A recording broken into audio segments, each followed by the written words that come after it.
Partie 2, la bête de l'ombre, la condition de la sorcière. Elle pensait avoir trouvé la paix, mais certains cadeaux cachent toujours une ombre.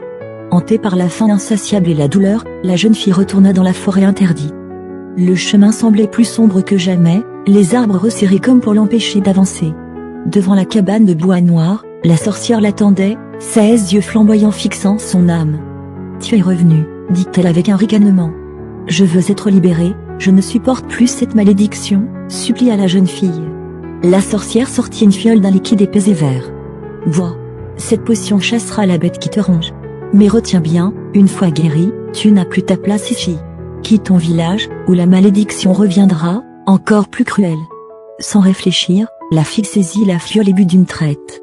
Une chaleur étrange parcourut son corps, sa faim dévorant disparut. Elle était guérie. Mais le prix était clair, l'exil. Ainsi, le lendemain, elle fit ses bagages et quitta son village pour ne jamais y revenir. Après plusieurs jours de marche, elle arriva dans une grande ville. Mais ici, elle n'avait rien, ni toit, ni famille, ni pain. Elle errait dans les rues, épuisée, quand soudain une voiture noire, luxueuse et brillante, s'arrêta près d'elle. Un bel homme en descendit. Élégant, richement vêtu, il la regarda avec un mélange d'étonnement et de tendresse. « Que fais-tu seule ici » demanda-t-il d'une voix douce.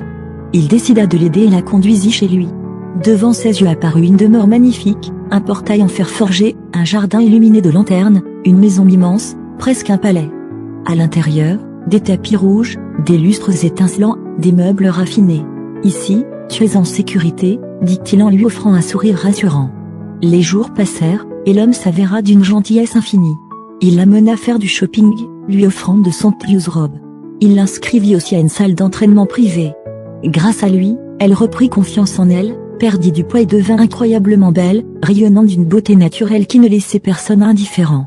Bientôt, il développa de forts sentiments pour elle, et son cœur meurtri commença à s'ouvrir de nouveau. Mais une nuit, alors qu'elle dormait paisiblement, un froid glacial envahit la chambre. En ouvrant les yeux, elle vit la sorcière, immobile au pied de son lit. Ses yeux rouges brillaient dans l'obscurité. Sa voix grave résonna dans la pièce. « Quitte cette maison, c'est mieux pour toi. » Puis, d'un claquement sec, elle disparut, laissant la jeune fille pétrifiée de peur.